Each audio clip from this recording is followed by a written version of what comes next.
Good morning, everybody. Hope you're doing fantastically well. It's Connor here, and we are back with the Rumour Mill. Another episode on the mill for you guys today. If you wouldn't mind liking the video, that would be absolutely splendid. If you wouldn't mind subscribing, that would be outrageous. And if you wouldn't mind leaving your comments in the section below, everybody, that's called interaction. Make sure you're doing so. I try to reply to as many comments as you can.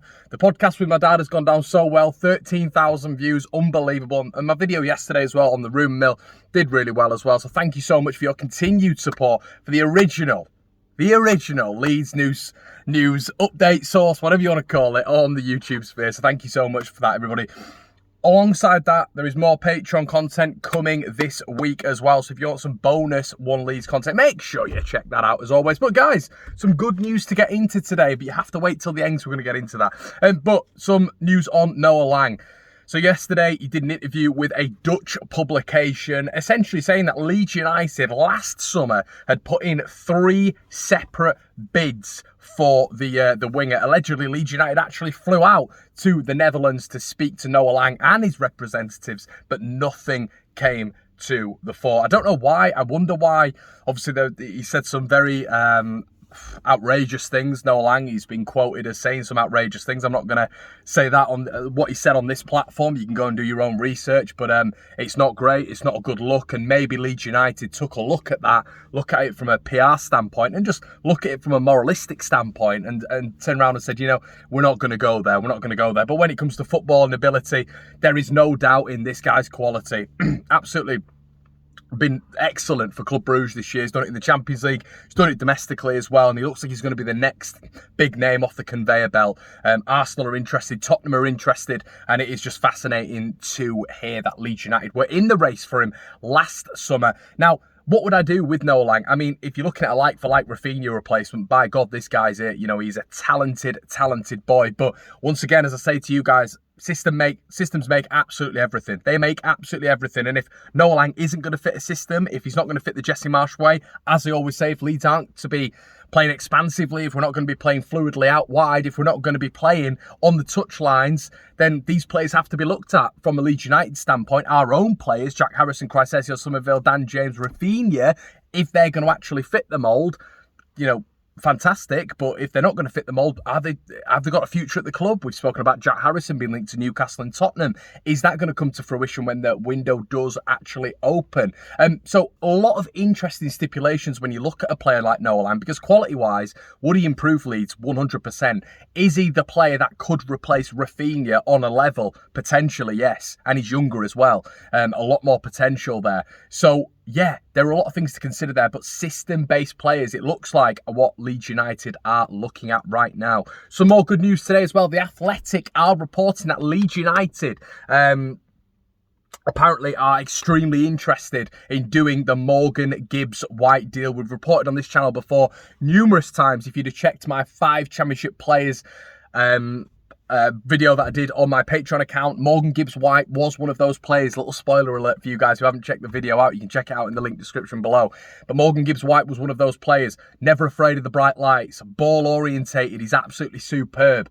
Never scared. Very, very brave on the ball. Very risky on the ball as well. Can play attacking midfield. Can play out wide. Can play as a shadow striker. So really, really versatile. But most of all, everybody, pure quality. Played against Nottingham Forest at the City Ground in the second leg for Sheffield United as a striker alongside Iliman Ndiaye, and he was absolutely fantastic. Probably the best player on the pitch, and marked his presence up front with a goal as well. A lot of people were saying to me on this video, Connor, he's not a striker, he's not a striker. He is an attacking midfielder. Quite right. But in that offensive structure, he is more than capable as playing as a striker. So once again, as I've spoken about with the Sander Berge reference, Sander Berge can play 3 positions in midfield. Sander Berge is one of those players who, within that midfield structure, he is versatile. You know, defensive midfield, potentially number 6 and an 8, or maybe even a 10. Morgan Gibbs White fits that mould, but he does it in a more offensive capacity. You know, going forward, he can play left winger if you want, right winger if you want. He can play as a shadow striker. He can play as an attacking midfielder. Morgan Gibbs White would be an absolutely fantastic signing for Leeds United, and I'd be all on board with that. And it'd show, you know, we've had it before, haven't we, with Buendia, with Ben Rama, with players of this ilk who have been excellent in the Championship, who there's been rumours everywhere with Leeds United. Leeds are interested, Leeds are looking at so-and-so, and we always miss out when it comes to these Championship all-stars that have performed in the division below, even when we've been in that division, and Leeds have been rumoured with. It happens all the time. It's happened with Todd Cantwell for about 40 years now, but this is actually quite a nice one, and it would be absolutely fantastic if Leeds were able to get this one done. And we're talking about the profiles that Leeds United need. This guy is that profile. He is that profile. His energy off the ball, his second ball retention rate is very, very good. Winning free kicks in the final third is very good. So if we're playing off the striker, him in and around the striker with someone like Brendan Aronson or whatever is a really, really nice conversation to be having when you're looking at attacking midfielders for a Jesse Marsch system. And as well, it's quite nice that Leeds could potentially move away from just Red Bull Network players, which I think is going to be heavily, heavily based in this window. And we're going to get onto that in the end. But Leeds have also allegedly, reported by several sources now, inquired about James Garner. I really like this one. Because I think Garner sat alongside Phillips. We've seen it this year for Nottingham Forest when he's been sat alongside Ryan Yates, who's had an exceptional season for Nottingham Forest. Him sitting alongside a top player, a top operator in Calvin Phillips would be a perfect combination. Really like Garner. As I've said before, it looks like Erik ten Hag is going to have a look at him. But if a big bid was to come in for him, if a 15 to 20 million bid was to come in for him, unfortunately we have that English tax in football where he's probably not worth 20 million. But Manchester United are going to have our pants down again, like they did with Dan James. But that's a potential option if you've got so much room for manoeuvre when it comes to Garner because of his age as well, which is fantastic. But yeah, on the ball, fantastic tackler, great vision, great dead ball set piece taker as well. Does that frequently for Forest. They sort of rotated between him and Brennan Johnson, but Garner was the primary one. It was all him that led to the Nottingham Forest goal as well. He got Forest promoted, with that little assist. So, yeah, a really top player. It looks like Leeds are in conversations potentially with Manchester United about him. And it's between us, Leicester and Southampton. Another little flip side of that would be getting him on loan. Wouldn't mind that either. Would not mind that. Leeds can go into the loan market, everybody. That is a thing. Seems to be people are completely adverse to going into the loan market. Conor Gallagher being the prime example last season. But yeah, the loan market would be great. Manchester United keep their asset. He comes to Leeds United, has a season in the Premier League, similarly to what Conor Gallagher did with West Bromwich Albion, proves himself, and then we maybe get the signature underway, or maybe Manchester United just retain his services. Rasmus Christensen, the Danish right back. We've beaten Brentford twice in a month. Isn't that great to say?